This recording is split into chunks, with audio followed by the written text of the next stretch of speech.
Call the meeting to order for the Village of Round Lake Beach, our board meeting for Monday, January 26, 2015. Please call the roll. Trustee Husk. Here.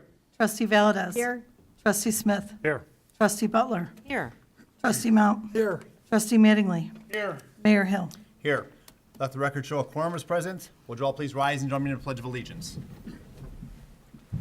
I pledge allegiance to the flag of the United States of America and to the republic for which it stands, one nation, under God, indivisible, with liberty and justice for all. Is there a motion to approve the agenda? So moved. Second. Motion by Trustee Smith, second by Trustee Mount. Any questions, additions, deletions? Hearing none, all in favor? Aye. Opposed? Agenda is approved as written. We have the approval of the January 12, 2015 council meeting minutes. Any corrections or clarifications there? If not, is there a motion to approve? So moved. Motion by Second. Trustee Husk, second by Trustee Butler. Again, any corrections or clarifications? Again, hearing none, all in favor? Aye. Opposed? Those are also approved. We have no expenditures or ratifications to go through tonight, so we'll move on to our reports. Trustee Mount? Well, thank you, Mayor. I do have a SWACO report tonight. Household chemical waste collections by appointment only. We'll have at least 3 or 4 Saturdays and some Mondays throughout February. So you can go to swaco.org and make those appointments. Real easy to do, even this time of the year, snow on the ground. Good thing to do, just go out, clean out that basement and the garage, and we'll do that. And we just want to mention again about the electronic collection. There is no electronic collection in the Round Lake area. You can take your electronics to Berry Street in Grays Lake. It's easy to find. It's on the north side of town. Just find the signs that says Grays Lake Public Works. It's behind the, I think it's called Anchor Storage. It's right there as you enter town. I've been over there a couple times. They've got a great operation going on. They've got the 53-footer, and they're filling it and doing what they're supposed to be doing. We've also got collections at Grant Township, Antioch, and Lake Zurich. So there are some others. There's 6 of them throughout the county. We're trying to get a 7th one. So trustee, when you say electronics, if I wanted to get rid of my big jumbo TV, That's where you have to that's where take I it. would take it to. Right, right. And even since, I mean, today's what, the 26th? I've seen TVs thrown in the snow banks all around Round Lake Beach. And even the scavengers don't want the TV. There's no money in it, you know, to take it apart. They don't want the glass. They don't want all that. So even on my street, we're running a little bet to see how long it's going to take before someone realizes it. And, you know, I haven't seen the people yet. You can't throw it out in the ground. Nobody's taking that stuff anymore. But Waste Management will not pick it up. So you've got to take it to Grays Lake at this point. Pharmaceutical and sharp items are collected at the Round Lake Beach Police Station. And the bins are there during business hours. And the pharmaceutical has really taken a different turn for 2015. The Illinois EPA is chosen SWACO in Essex Street in Gurnee to be a collection. And so our police departments, which we've got 25 of them throughout the county, who are taking these pharmaceuticals, and they'll be able to take it to SWACO now, and we'll be able to take it over there. And I know some of the agencies are getting together and bringing that over there. So they're really trying to get a handle on that today. So for all your solid waste needs, go to swaco.org, and remember, recycle first, trash last. Thank you. Thank you, Trustee Mount. Any other trustees have any reports tonight? Okay, I have no mayor's report tonight. Is there a clerk's report? No report tonight, thank you. Okay, we'll move right along then. First item on the agenda under business is item A, an ordinance approving certain additional changes to the final development plan for the plan unit development and granting a special use permit with certain variations and departures for an automobile filling station for property at the northwest corner of Route 83 and Montville Road, which is the Walmart, Super Walmart center over there. It's gone for a plan commission, has received positive recommendation from the Planning and Zoning Commission. John, can you run down any specifics for us? Well, this property has had an evolution of approvals over the years, starting back in 2005 when it was first annexed and zoned for a little bit larger Walmart store, plus a pharmacy drive-through feature, a tire and lube facility, and at that point in time, a special use was also authorized for Murphy Oil. As the plans evolved over the next couple of years, Walmart eventually removed the pharmacy drive-through aspect. They also removed the Murphy Oil facility and ultimately removed the tire and lube facility. The current amended plan, or the current final plan that's, I should say, is in effect right now is what you see on site today, what's been built, which is a Walmart store of about 176,000 square feet, and it contains 920 parking spaces to serve that facility. The proposal before you this evening has three components to it. One would be to amend the current final PUD plan in effect that would allow for the addition of a Murphy Oil facility and an automotive filling station, plus a specific special use for an automotive filling station, and to approve a subdivision plat that would establish a lot for each one of the two uses. The Walmart as it stands today at 176,000 square feet, the proposed changes to the final plan would reduce the number of parking spaces to 826 for Walmart, would still maintain a overall ratio of 4.69 spaces per 1,000 square feet. The proposed Murphy Oil would sit on about just a little over an acre of property directly on the corner of Montville and 83, and they have adequate parking spaces. They're actually a space over the minimum that's required for that facility. Any of the trustees have any questions on this facility? I have one. Basically, the facility, will it handle like motorhomes going in and maneuvering around it? There are two representatives from the petitioner here tonight. They may be able to give you the answer to that question. You come to the microphone, give your name and address, or name in Walmart, I guess, wherever you're working for. Trustee, when you say motorhomes, you're talking about the big, not like I'm the talking fifth wheel like behind the Class truck, A, you're or talking like if somebody pulls in with a fifth wheel talking behind the the Class truck. A type motorhome. Good evening. My name is Raphael, R-A-F-A-E-L, Bassi, B-A-S-S-I, with CEI Engineering Associates, 2025 Center Point Boulevard, Mendota Heights, Minnesota. And in answer to your question, trustee, we have a program called Auto Turn, which essentially shows the path of a vehicle maneuvering around corners. And we did two different vehicles for this site. The first one is for the tanker that's going to come in and refuel. This is a 50-some-odd foot long trailer behind an articulated cabin. And then we also did one with a 25-foot wheelbase RV, and it has 25 feet between the front and rear tires, basically. Right, I understand. And so that's about a 40-some-odd foot, by the time all is said and done, vehicle, and it maneuvers sufficiently so that it can fuel itself Okay. on this particular site. The only reason why I ask, because I have a motorhome in this. Well, we'd love to see you there. Okay, well, I planned on it. Other questions by the board? One of the things, Mayor, Walmart, allows campers like Tom's to stay overnight. They have the Sam's Club and things like that. Various municipalities come up with ordinances saying, we don't want that.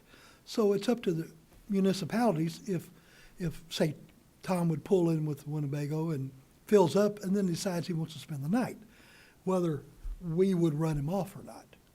Some towns in Lake County, and I'm not sure what our ruling is in Round Lake Beach. Yeah, we don't allow it. We don't allow it overnight, okay. Because I know, and also for the record, when we voted on Walmart in 2009, I was a Walmart manager, so I did not vote on anything. I'm now retired, so I'm free to vote on things now. So, but I know in Zion, when at our store, you could not stay overnight. But sure, nothing wrong with filling up, you know? Gas your motorhome there. You betcha. So, I don't think I have anything else. Anybody? Other questions by the board? Well, just for the record, we all did receive also a petition that was sent in with, I'm not sure how many signatures there are for sure on there. It does talk about some issues with the proposed site here. Let me read the top lines, if I can find one here. Basically says that they oppose a new gas station and tobacco store at 2680 North Illinois Route 83 in Round Lake Beach, Illinois. A location at the Route 83 and West Mondaville Road in Walmart parking lot. They oppose acquiring the gas station license at the same address. And not too specific as far as reasons why on the petition itself, but there are many pages here. I think 23 pages total. And I think the first page, though, was just information about the reasoning behind it, which I'm not sure whether those people that signed that saw that part of the petition or not.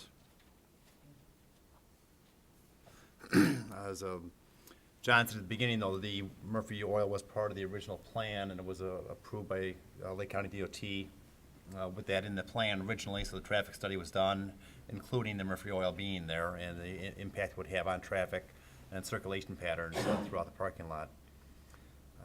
And just for the record, too, we did ask about another traffic study, but Lake County had stated that Didn't need we did not need it, Correct. because nothing's changed and it's, Scott, is there anything else that we need to discuss on this issue? On the traffic?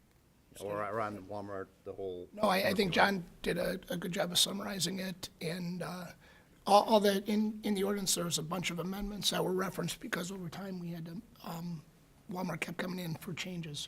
So, but I think we put everything into the ordinance, and staff and consultants did a good job of reviewing it.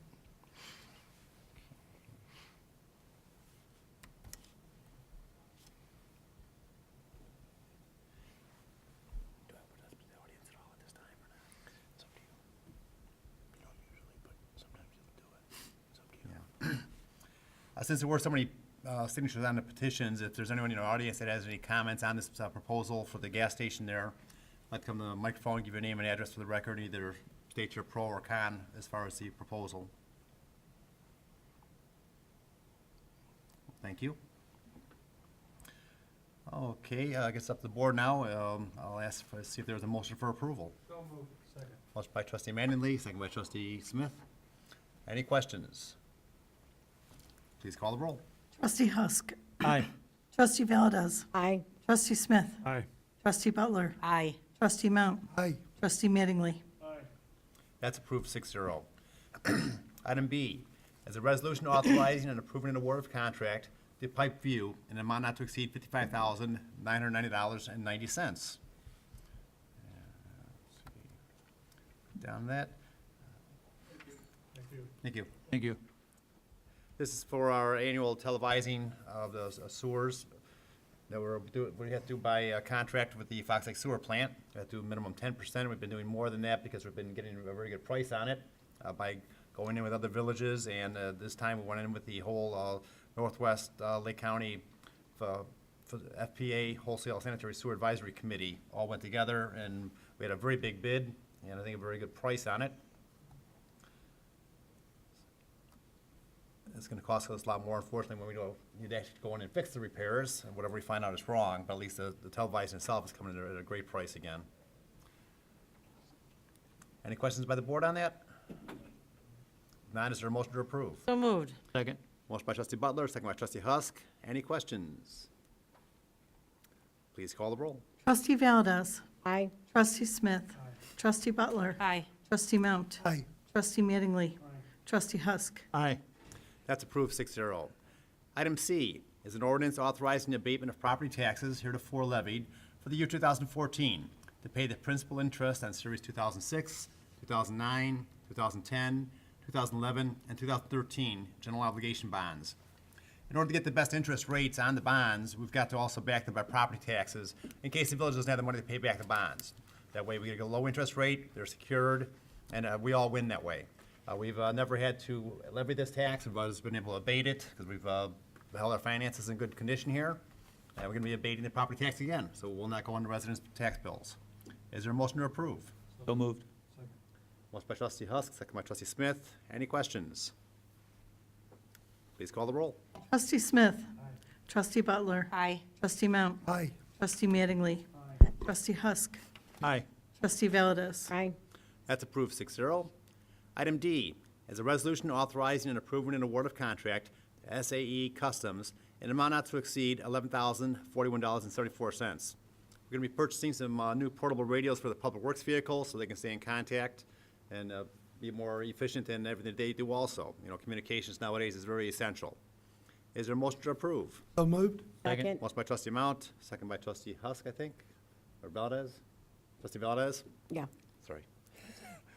Any questions by the board? Please call the roll. Trustee Butler. Aye. Trustee Mount. Aye. Trustee Mattingly. Trustee Husk. Aye. Trustee Valdez. Aye. Trustee Smith. Aye. That's approved 6-0. Item E is an ordinance authorizing a lease for 223 North Channel Drive, Round Lake Beach, Illinois. This is the house that the village owns. We've been leasing out. We recently did this little renovation on it when the last tenants moved out. We're ready to lease out again. Eventually, it'll be torn down and used as land for redevelopment out in that area. But until the time comes for that, we'll lease it out so the village at least can receive some income off the house. Is there a motion to approve? Second. Motion by trustee Smith, second by trustee Mount. Any questions by the board? Please call the roll. Trustee Mount. Aye. Trustee Mattingly. Trustee Husk. Aye. Trustee Valdez. Aye. Trustee Smith. Trustee Butler. Aye. That's approved 6-0. And item F is a resolution authorizing the purchase of certain property located within the village of Round Lake Beach in an amount of $80,000. The address is 528 Hawthorne Drive. This is a very flood-prone property that's been flooded many, many times. The village is going to be purchasing it, being reimbursed by SMC. They're going to tear down the house and then give the property back to the village with the stipulation that it can never be built upon. And that way we'll never have to worry about a flooded residence in that location again. There's just some areas in the village that you just can't do anything to it in order to not make a flood. You just need to take the house out eventually. And with SMC stepping in to help, this is a great opportunity for us. Is there a motion to approve? So moved. Motion by trustee Butler, second by trustee Smith. Any questions? Please call the roll. Trustee Mattingly. Trustee Husk. Aye. Trustee Valdez. Aye. Trustee Smith. Aye. Trustee Butler. Aye. Trustee Mount. That's approved 6-0. It is now open to public participation. Anyone who has a question or a comment for the board, please come to the microphone. State your name and address for the record, and either ask your question or state your comment.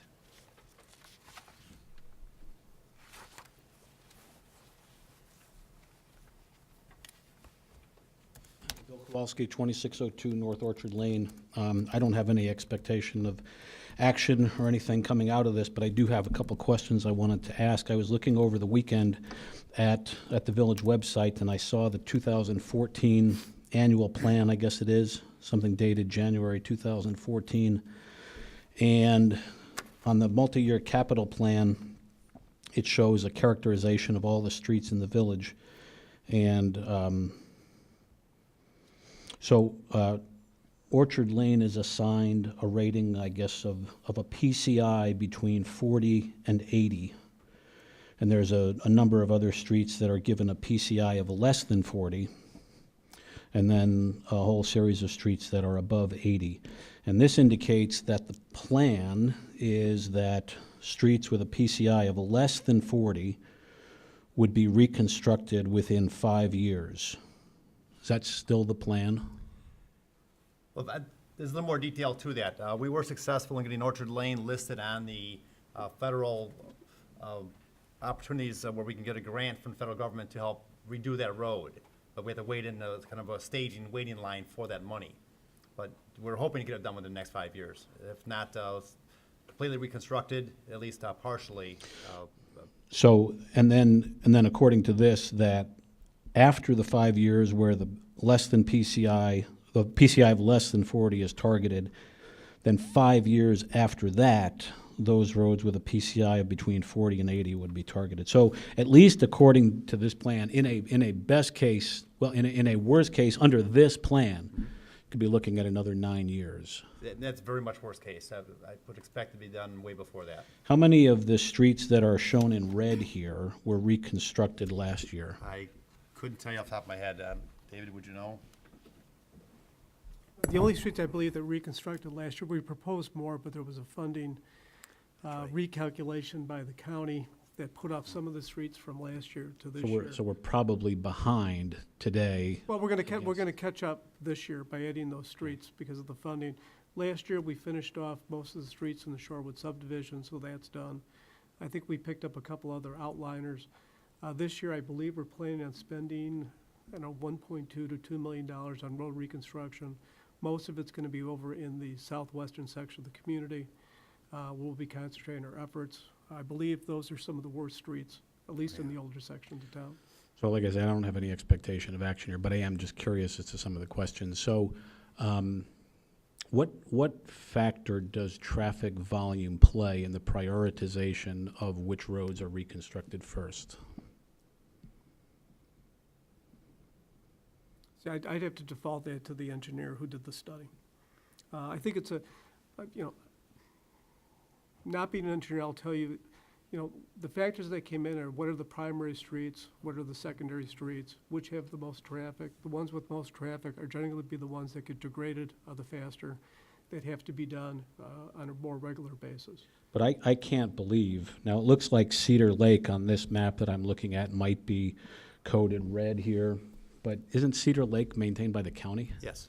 Okay, so that wouldn't even fall within this plan, I wouldn't think, right? I'd love to know how many of these roads marked in red carry more traffic than Orchard Lane.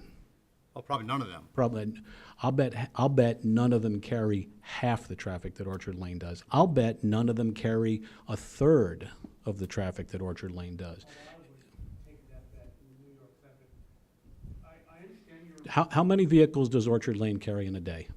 I have no idea. Well, then I've taken some counts, okay? Because I've been a resident of Orchard Lane for over 20 years, and I've taken some counts. And I know on busy days how many it does carry. I've taken a count on a Saturday afternoon, which admittedly is a busy time. I mean, are you questioning my veracity in what I'm telling you? So at a rate of about you asked me a question. You asked me a question, how many does it carry? And I'm going to answer that. About 750. I took a count, not scientific, but for a 15-minute period on a Saturday afternoon, somewhere between 12 and 1, and that came out to an hourly rate of about 750. Now, I'd have a hard time believing that any of those roads carry anywhere near that volume of traffic. But be that as it may, let's say one or two of them do. My question is just what factor does that play? And you say it's a factor, but it doesn't show up as a factor on this. I don't understand. The entire west section of Country Walk was reconstructed 6 years ago. 6 years ago. Side roads, Country Walk Drive, the whole thing. How many of those roads were in a PCI of less than 40?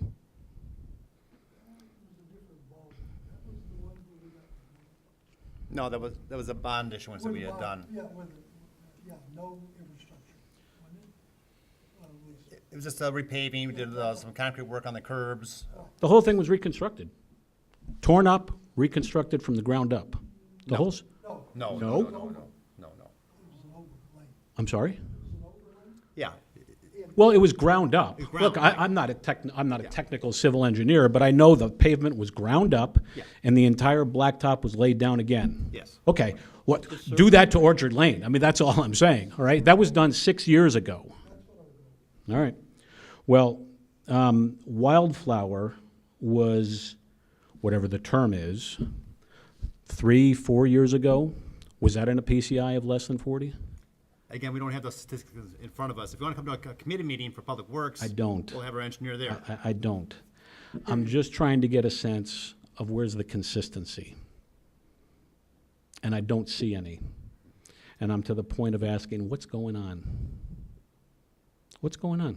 The simplest answer is simply that the cost of Orchard to replace versus the other side, the small side streets. Plus, we're also able to get Orchard, which is very hard to do, onto this list for grant money. It sounds like a list that I'd rather not be on because you have to wait until we're all dead to see any benefit No, it of it. won't be anywhere Okay. near that long. My other question is, what about the trees? What are we gonna do The ash- about the trees the ash on trees? Orchard? I guess so. The ones that are gone. What are we gonna do about them? Because now I got a road that looks like it took incoming fire, now matched by tree stumps that look like they were victims of incoming And those will all fire. be ground out. I don't mean to be sarcastic, but you get the point, right? They will all be ground out, and again, we've When? been applying for grants in order to help When? replace. When? Do we have a date we're actually starting that? I know sometimes the ground is too hard in the wintertime to stump it properly, but are we, Yeah, we ordered 35 in the fall, and I think they planted most of them, and then we're slated to order another almost 30 for this spring, and then we'll budget even more for next year. but But that's still on this fiscal year's to plant 27 to 30 more trees before May 1st? before May 1st. And what about the stumping, though, to get the actual stumps out of the way, no matter whether a tree's Well, yeah, going in we'll or have not? to mobilize in early spring and get all the stumps out so we can plant them before May 1st. So expect, Could we have had a little communication about that? That might have been good to know. yeah, we've talked about that a little bit, and I thought it was gonna be on the next newsletter, but I can't, It's being drafted now. Yeah. It'll be out in the newsletter. Hopefully next week.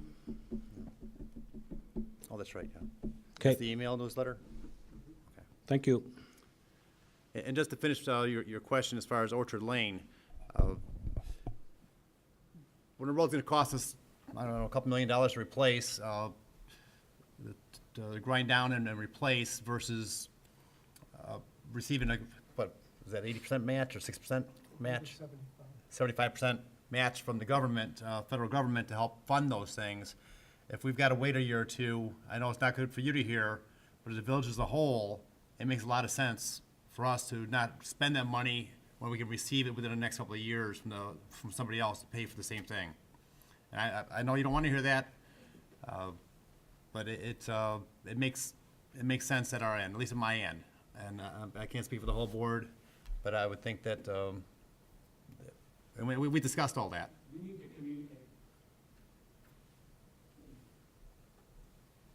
need to communicate that to the residents of Orchard Lane, because there's some misinformation out there, and Larry, we exchanged some things last summer, okay? And I would like to know what the people of that subdivision and that street would think if they just heard that. So I'd ask you to be a little bit transparent and just share that information And it's- and see what kind of reaction This you is actually get. coming up in my State of the Village speech, and you asked the question tonight, so I shared it with you tonight. But it is going to be made all public very soon here.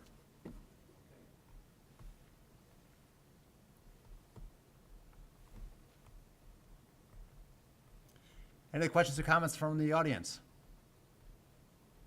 Well, thank you all for being here tonight. Well, you don't have any executive session tonight, Dave?